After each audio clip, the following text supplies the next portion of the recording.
कहते हैं भाई दूज का त्योहार बहन और भाई के पवित्र रिश्ते का प्रतीक होता है। उस दिन बहन अपने भाई की लंबी उम्र की कामना करती है और भाई वादा करता है कि वो अपनी बहन की रक्षा हमेशा करेगा। लेकिन क्या कभी आपने सोचा है कि अगर ये वादा मौत के बाद भी निभाया जाए तो क्या होगा? आज की कहानी एक ऐसी बहन की है जिसने भाई दूज पर अपने मरे हुए भाई को बुला लिया। कहानी राजस्थान के एक छोटे से कस्बे से शुरू होती है, जहां शिवानी अपने माता पिता के साथ रहती थी। उसका भाई आदित्य उसकी जान था। दोनों साथ पढ़े, साथ खेले और हर भाई दूज एक साथ मनाया करते थे। पर पिछले साल एक भयानक सड़क हादसे में आदित्य की मौत हो गई। उस दिन के बाद से शिवानी ने किसी से ज्यादा बात नहीं की। वो हर रात भाई की तस्वीर के सामने बैठ जाती, मानो उससे बातें कर रही हो। माँ बाप समझाते, बेटा वो चला गया है, अब उसे शांति से जाने दे। पर शिवानी बस इतना कहती, वो गया नहीं है माँ, वो यहीं है, बस तुम्हें दिखता नहीं। भाई दूज के दिन पूरे घर में सन्नाटा था। लोगों के घर में खुशियां थीं, पर शिवानी के घर में अंधकार था। फिर भी उसने सुबह से ही तैयारी शुरू कर दी। उसने वही पुरानी थाली निकाली जिसमें आदित्य के लिए तिलक, मिठाई और दिया रखा करती थी। उसने नया कुर्ता पहना, वही जो हर साल आदित्य के लिए रखती थी। मां ने कहा, बेटा अब ये सब क्यों कर रही है? वो अब नहीं आएगा। शिवानी मुस्कुरा दी और बोली, मां अगर सच्चा रिश्ता होता है तो मौत भी उसे नहीं तोड़ सकती। रात के 8 बज चुके थे। बाहर हवा तेज चल रही थी और खिड़कियों से अजीब सी सीटी की आवाज आ रही थी।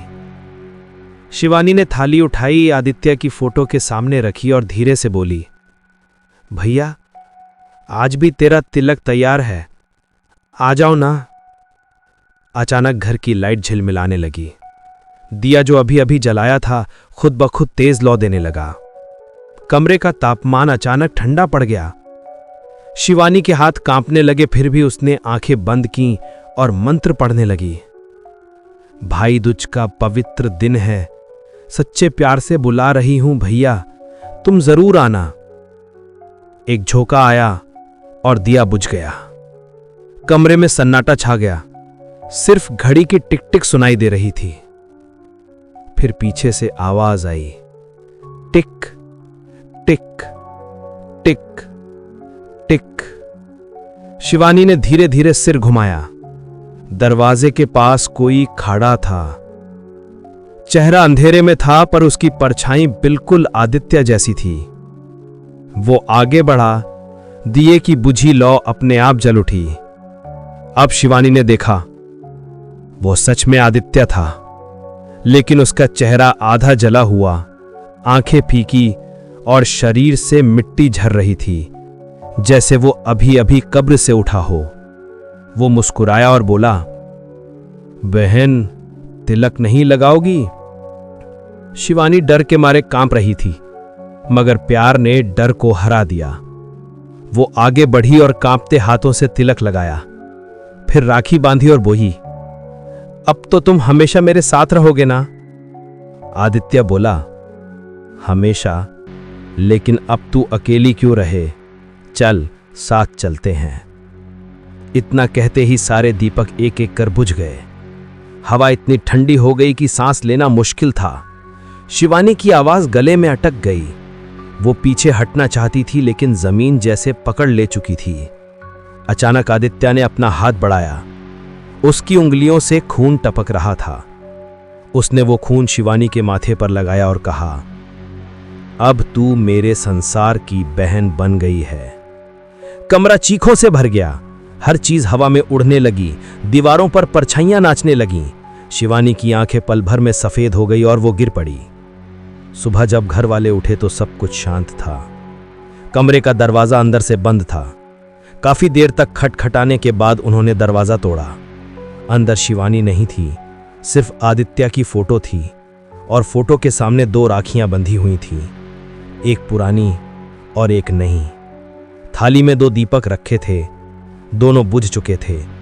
लेकिन उनके पास राख से एक शब्द लिखा था, हमेशा साथ। लोग कहते हैं उस घर में आज भी भाई दूज की रात कोई दिया अपने आप जल उठता है और किसी लड़की की धीमी आवाज सुनाई देती है, भैया तिलक लगा लूं? और उसी वक्त हवा में किसी के कदमों की आवाज गूंजती है, टिक टिक टिक टिक।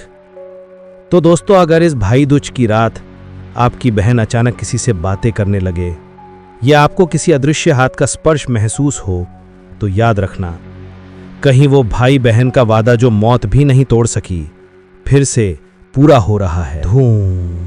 अगर ये कहानी पसंद आई हो तो चैनल को सब्सक्राइब जरूर करें, क्योंकि ऐसी और रहस्यमय कहानियां आपको यहीं सुनने मिलेंगी, डीप हॉरर स्टोरीज पर।